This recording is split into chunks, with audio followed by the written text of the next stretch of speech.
नमस्कार प्यारे दर्शकों, मैं आपका ज्योतिष मित्र आदित्य द्विवेदी।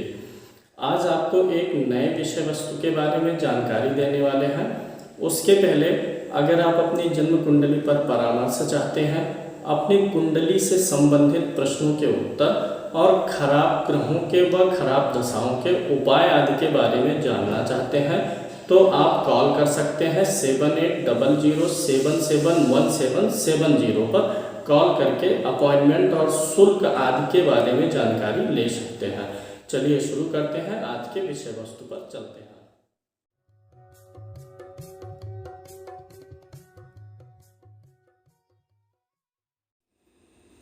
तो आज का विषय है, बड़ा ही रोचक विषय है और ज़्यादातर लोग कुंडली देख के भ्रमित भी हो जाते हैं कि उनकी कुंडली में केमद्रुम दोष है कि नहीं है।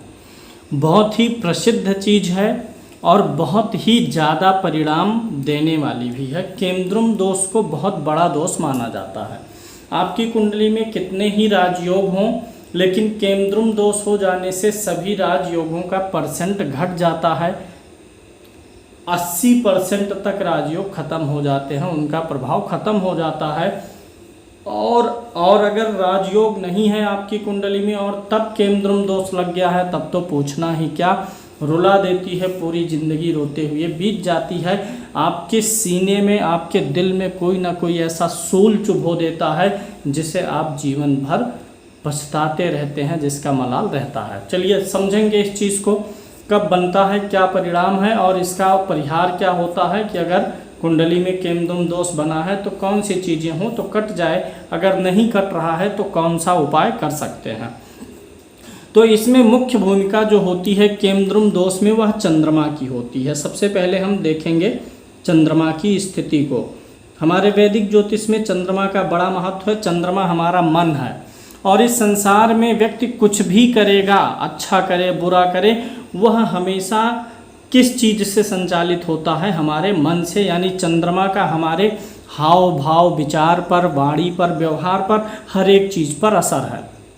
अब बनता कब है, मैं पहले आपको ये समझाता हूँ, फिर परिणाम, फिर परिहार क्या होता है और चंद्रमा से जुड़ी हुई कुछ और भी चीज़ें बताऊँगा। उसके पहले ज्योतिष से संबंधित आज मैं आपसे एक और सवाल पूछता हूँ, जिसका कमेंट बॉक्स में आपको जवाब देना है। ऐसा कौन सा योग होता है कुंडली में जिसे जड़ दोष बोला जाता है, अर्थात कुंडली में जड़ दोष किसको बोलते हैं? जड़ दोष के बारे में आपको बताना है कमेंट करके। चलिए आगे चलेंगे, पहले देख लेते हैं कि यह बनता कब है।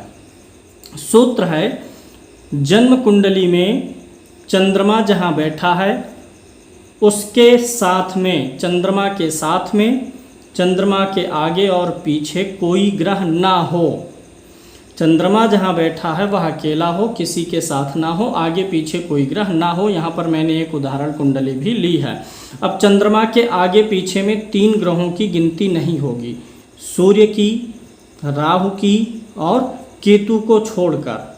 अगर जहाँ चंद्रमा बैठा है, अगर चंद्रमा के साथ में सूर्य, राहु, केतु के अलावा कोई अन्य ग्रह इसके आगे पीछे वाले घर में नहीं है, चंद्रमा के साथ नहीं है, तो केमद्रुम दोष बन जाता है।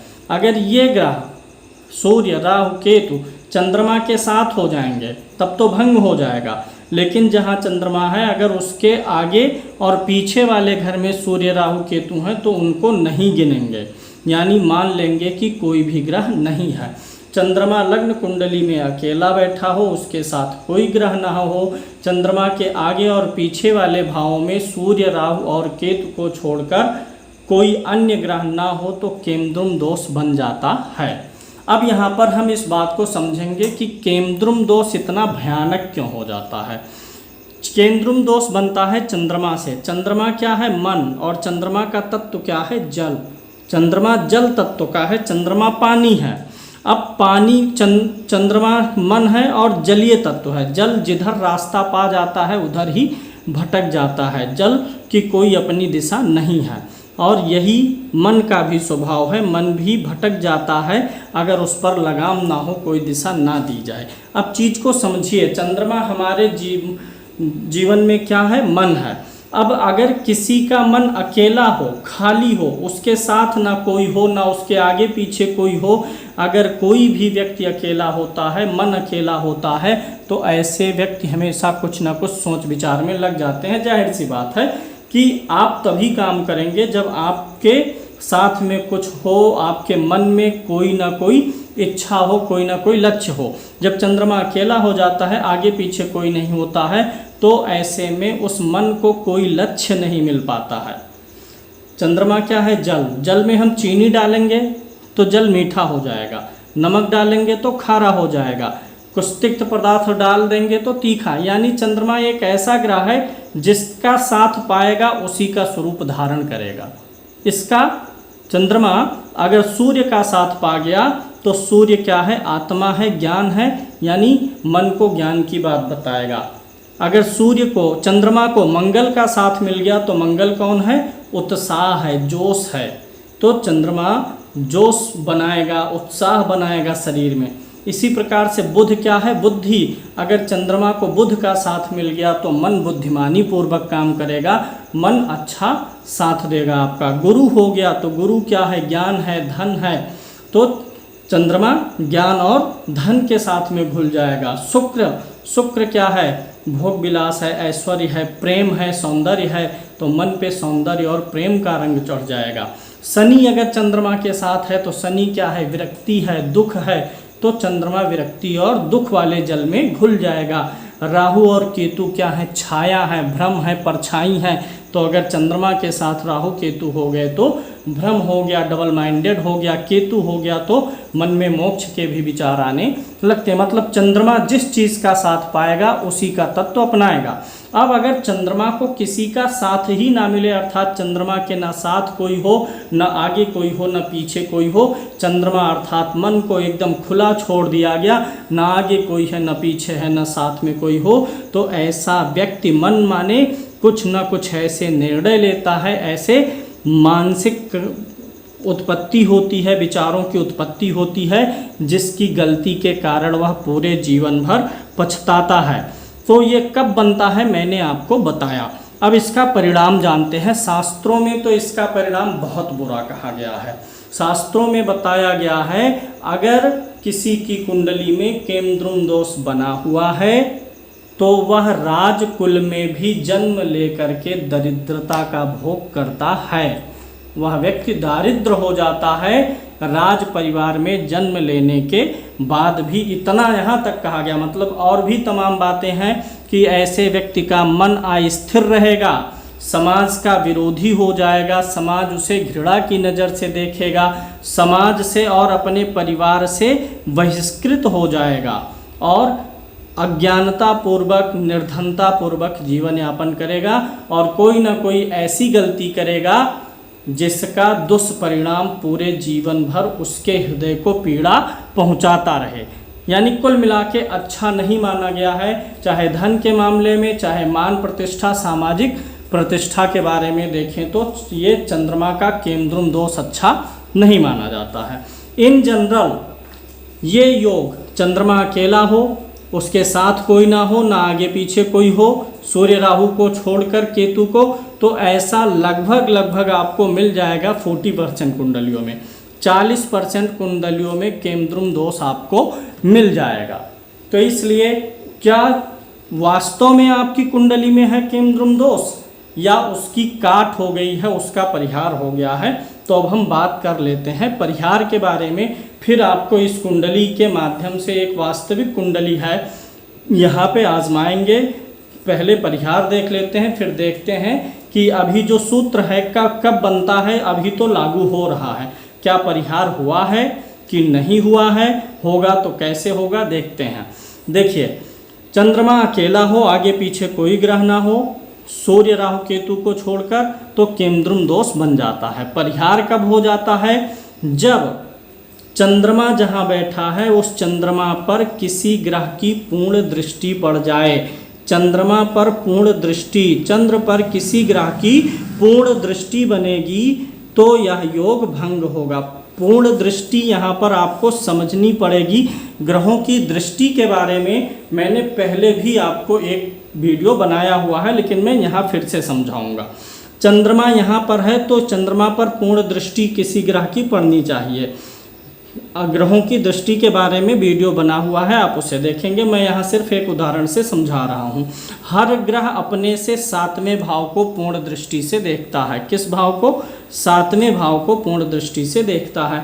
अगर चंद्रमा पर गुरु की दृष्टि पड़नी हो, अगर मान लीजिए कि गुरु इसी भाव में है, मैं लिखूंगा नहीं, ज़्यादा रफ हो जाता है, तो यहाँ पे मान लिया अगर गुरु है तो गुरु 1 2 3 4 5 6 7 7वें घर को देख रहा है। तो अगर गुरु की दृष्टि पड़ गई तो यह केमद्रुम दोष भंग हो गया। लेकिन यहाँ पे आपको यह देखना होगा, मान लिया गुरु यहाँ 7वें भाव में है, लेकिन गुरु 8 अंश का है। गुरु कितने अंश का है? 8 अंश का। और चंद्रमा यहाँ पर 26 अंश का है। तो ग्रह देखिए, ग्रहों की दृष्टि का जो नियम है 7वें भाव पर, ग्रह हमेशा, हम और आप भी, हर कोई हमेशा 180 अंश पर देखता है। सीधी रेखा कहाँ होती है? 180 अंश पर। तो अगर बृहस्पति 8 डिग्री का है तो 180 अंश इस भाव में 8 डिग्री पर आके पूरा हो जाएगा। और चंद्रमा कितने डिग्री का था? 26। यानी बृहस्पति की दृष्टि चंद्रमा पर नहीं पड़ पाई है। अगर बृहस्पति 26 का होता, चंद्रमा 26 से कम का होता तो दृष्टि पड़ जाएगी। तो केमद्रुम दोष में यह दृष्टि वाला विचार बड़ा महत्वपूर्ण है कि अगर किसी ग्रह की दृष्टि चंद्रमा पर पड़ गई है पूर्ण दृष्टि तो भंग हो जाएगा। दूसरा क्या होता है परिहार? जहां चंद्रमा बैठा हुआ है, जिस घर में चंद्रमा बैठा हुआ है, उस घर से चौथे, 7वें और 10वें भाव में, अर्थात चंद्रमा से केंद्र में, अगर चंद्रमा से केंद्र भाव में कोई ग्रह होगा तो केमद्रुम दोष भंग हो जाएगा। चंद्रमा से केंद्र में। अब हम देखेंगे कि इस कुंडली में केमद्रुम दोष तो है। देखिए क्या भंग हुआ है। किसी ग्रह की दृष्टि चंद्रमा पर है। मंगल की दृष्टि कहाँ कहाँ होती है? 4 7 8। तो यानी मंगल की दृष्टि यहाँ आएगी, यहाँ आएगी, यहाँ चंद्रमा पर नहीं पहुँचा। बृहस्पति की दृष्टि कहाँ कहाँ होती है? 5 7 8। 1 2 3 4 5 7। और बृहस्पति की दृष्टि 5 7 9 होती है, सॉरी 8 नहीं होती है, 7 8 9 यहाँ गई। चंद्रमा पे दृष्टि नहीं पहुँची। सूर्य केतु का नहीं पहुँचा। बुध और शुक्र यहाँ देख रहे हैं, यानी इस कुंडली में चंद्रमा को कोई भी ग्रह नहीं देख रहा है, तो यहाँ पर भंग नहीं हुआ। दूसरा भंग है कि चंद्रमा से केंद्र में कोई ग्रह हो। चंद्रमा से चौथा, 7वां, 10वां घर गिनिए, यहीं पर चंद्रमा है तो यहीं से गिनिए 4। 1 2 3 4। कोई ग्रह है? नहीं है। 7 गिनिए, यहाँ आएगा, कोई ग्रह है? नहीं है। 10वां गिनिए, कोई ग्रह है? नहीं है। यानी दोनों प्रकार से, ना तो दृष्टि के द्वारा और ना ही चंद्रमा से केंद्र में स्थित होने के कारण किसी भी प्रकार से यहाँ पर केमद्रुम दोष भंग नहीं हो रहा है, ना तो दृष्टि से ना केंद्रीय प्रभाव से। यानी इस कुंडली में पूर्ण रूप से केमद्रुम दोष है। अब इस कुंडली के बारे में जान लेते हैं। यह एक जातिका की कुंडली है, यह एक स्त्री की कुंडली है। केमद्रुम दोष ने कैसा प्रभाव दिया कि चंद्रमा पर किसी का भी प्रभाव नहीं है, अर्थात चंद्रमा इनकी कुंडली में, इनका मन क्या हो गया? जल हो गया, कहीं भी बह जाएगा, किसी के भी बहकावे में आ जाएगा। यह एक कन्या की कुंडली थी और मूलतः बात क्या हुई थी कि यह एक उच्च घराने की लड़की थी, सुखी संपन्न परिवार से थी और इनका अफेयर जो हुआ, प्रेम प्रसंग जो हुआ, वह किसी निम्न छोटी जाति से, जो कि वास्तविकता है, मैं वही बता रहा हूँ। यहाँ पर छोटी और बड़ी जात से हमारा कोई लेना नहीं है, मतलब आपको सूत्र समझाने से है। और जो सामाजिक नियम बने हैं, जो समाज में है, उसी अनुसार से, मतलब जो परंपराएं हैं, जीवन उसी अनुसार से चलता है। तो ये ऊंचे घराने की थी और इनका प्रेम प्रसंग एक नीचे घराने से व्यक्ति से हो जाता है। किसी गरीब, आर्थिक रूप से भी गरीब था और शायद जाति में भी छोटा था। तो क्या हुआ कि इनके परिवार ने विवाह के लिए रजामंदी नहीं दी, तो ये उस लड़के के साथ भाग करके विवाह कर लेती हैं। उस लड़के के साथ इन्होंने विवाह कर लिया। विवाह करने के बाद लड़का और ये लड़की दोनों शहर से कहीं दूर चले गए, रहने लगे।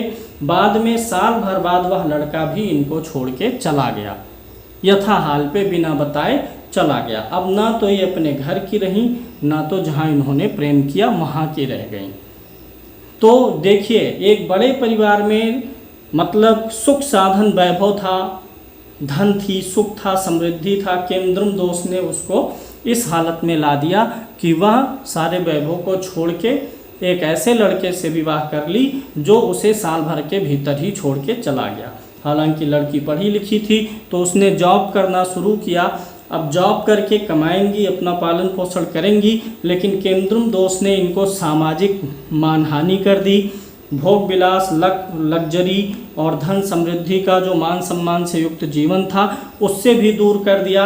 और सबसे बड़ी चीज़ की ज़िंदगी में अपनी इस गलती का सूल मतलब समझते हैं, दिल पे छेद हो जाए, भाला लग जाए, तो यह सूल जीवन भर इनका साथ नहीं छोड़ेगा कि जिसकी खातिर पूरा अपना घर परिवार माता पिता सबके प्यार दुलार को ठुकराया, अंत में वही साल भर भी साथ नहीं दिया। इस बात का सूल तो हमेशा जीवन में रहेगा ही।